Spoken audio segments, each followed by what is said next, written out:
The most important period of growth in your life is the period of adolescence. The development phase of your teenage years shapes the man you become. For better or for worse, the resources you had available at this time of growth have very much influenced the organism you see in the mirror today. In the male, puberty marks the introduction of the seminal secretion, and as a result, the development of his secondary sexual characteristics. It is the seed itself that gives rise to these masculine traits. So, if you were wasting much of your seminal energy at this stage of life, could you return to a point of having never released before? No, I don't believe you can. Yes, we can recover our health from loss, but perhaps not to the same level as one who decides never to indulge from the outset. It will always have been more advantageous to never have started.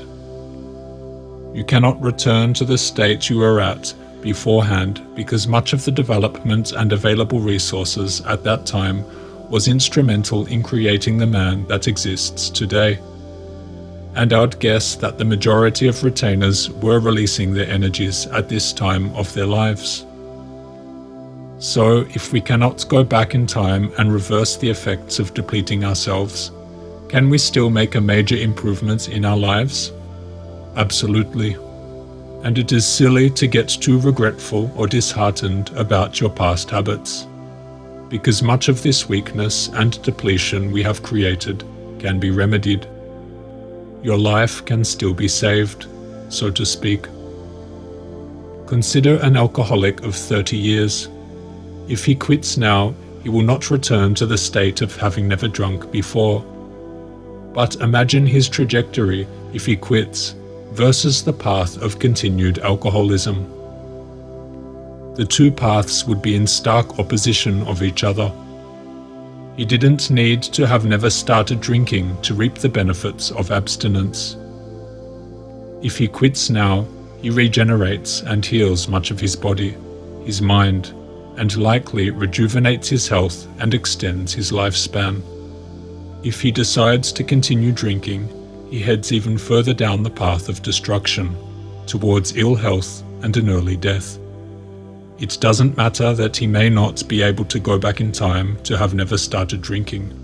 He can still turn his life around for the better from his current position. And this is why you must let go of regrets about wasted years of masturbation. Don't get stuck in the thought that you have to return to your perfect form. Your body is highly regenerative and able to recuperate. Though many of the old writings warned of the dangers of excessive seminal release, they also wrote of the body's ability to fully recuperate and return to a state of full health. Many clinical examples have been written to illustrate this point. It has been said that the activity of reproduction catabolizes the organism. We know that during mating season, animals lose significant amounts of fat and cholesterol, vital energy reserves and key structural components of the body. Reproduction carries a great physiological demand on the body.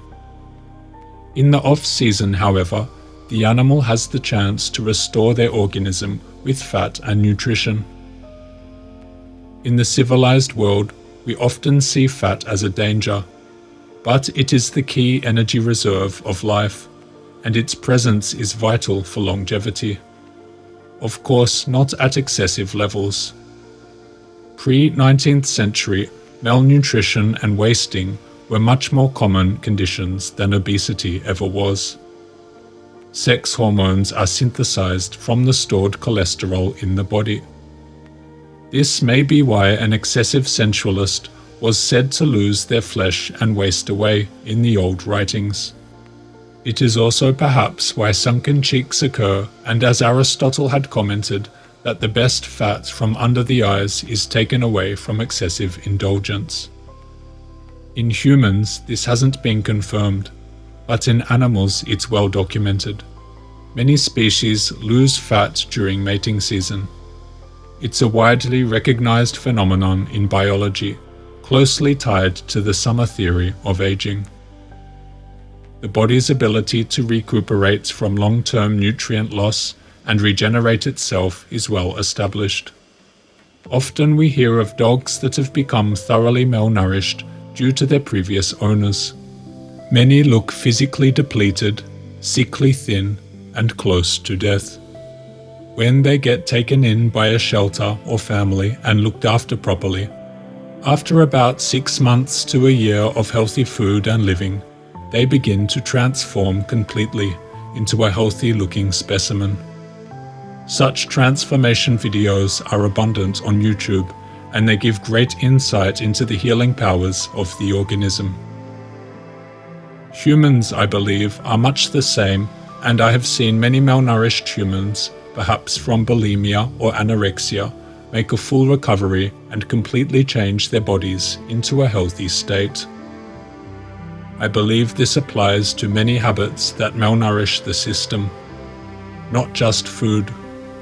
If we are to believe that excessive semen loss is a malnourishing practice, then it makes perfect sense that the sealing of this leak and the return to a healthful and nourishing lifestyle will in fact recover the organism from any nutritional losses and produce the signs of health, perhaps even attractiveness in the organism.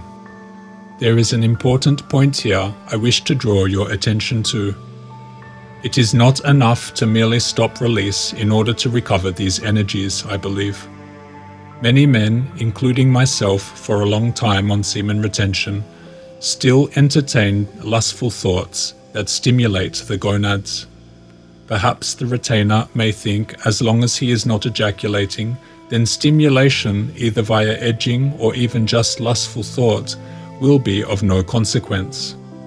I believe this to be false, based on my own experience, because as we have seen in studies in biology, it is the gonadal activity and excretions, not just the sperm, but the prostatic secretions, that are perhaps detrimental to the organism.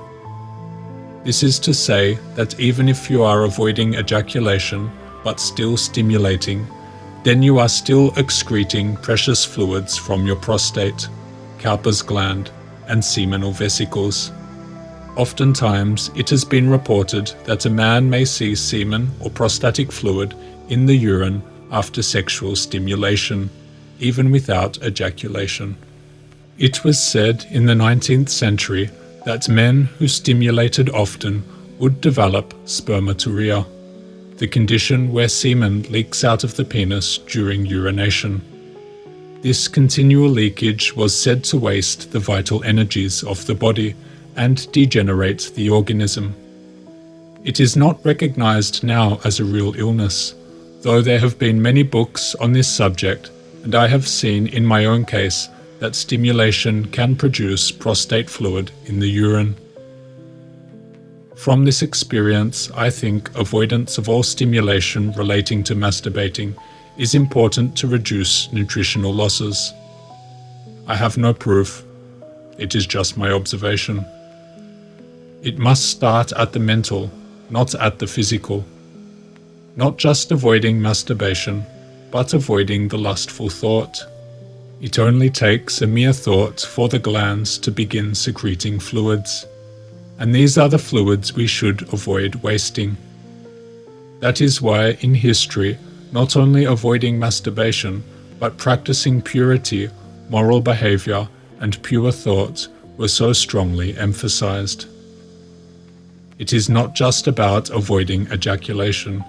It is about not stirring the feelings of desire, as that is the point where the mental takes influence over the physical. If a man can get a handle on his sexual impulses and stop the continual excretion of his sexual glands, I believe recovery is very much achievable. Good luck.